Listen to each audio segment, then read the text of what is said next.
A deployment gets rushed, production data gets deleted, the UI breaks for half your user base, and an expensive new AI feature starts serving massive hallucinations directly to your clients.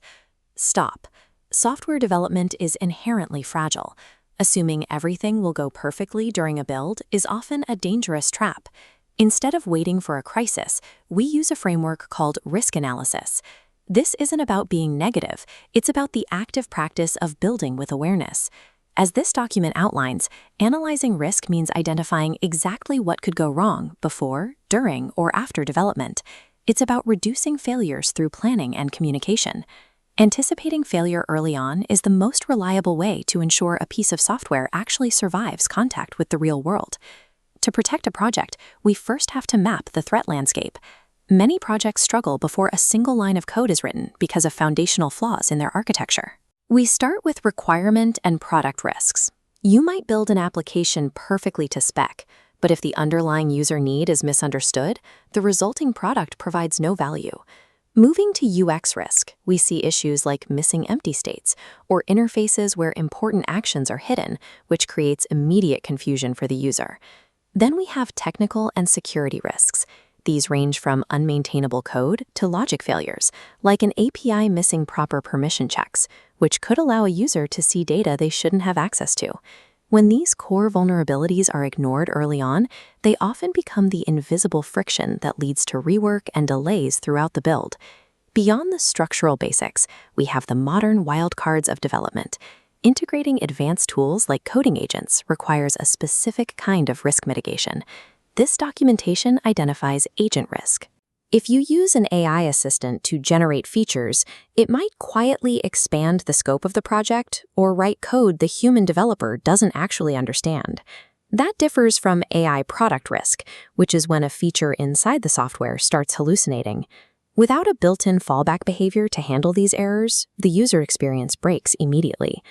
Finally, we have testing and deployment risks, such as only testing the happy path or pushing to production with an unclear rollback plan. Integrating AI or rushing deployments without examining these exact vectors will amplify your baseline risks significantly. To manage these threats, we use a scoring framework. This allows us to quantify risks so we can determine a concrete action plan. The first variable is probability. We need to know if a failure is an unlikely edge case or a high probability event that will likely happen unless we actively handle it. The second variable is severity. A minor UI text glitch scores low, but a bug that exposes client data scores high.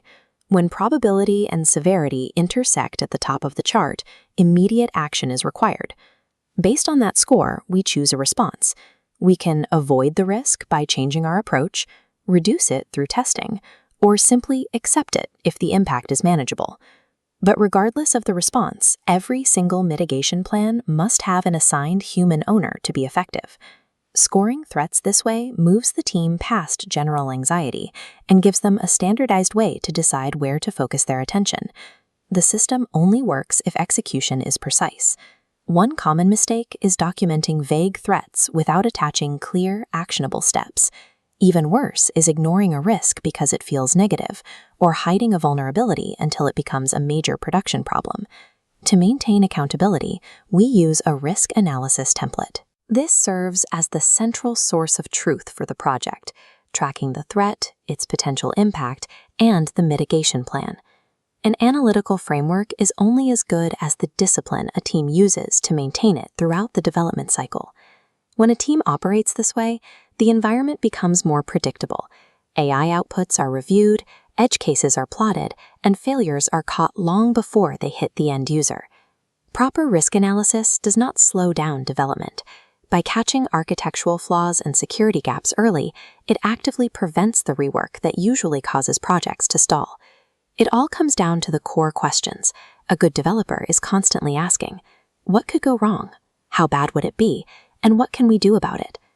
By identifying these obstacles before they happen, you aren't just looking for problems, you're clearing the path for a much more efficient delivery.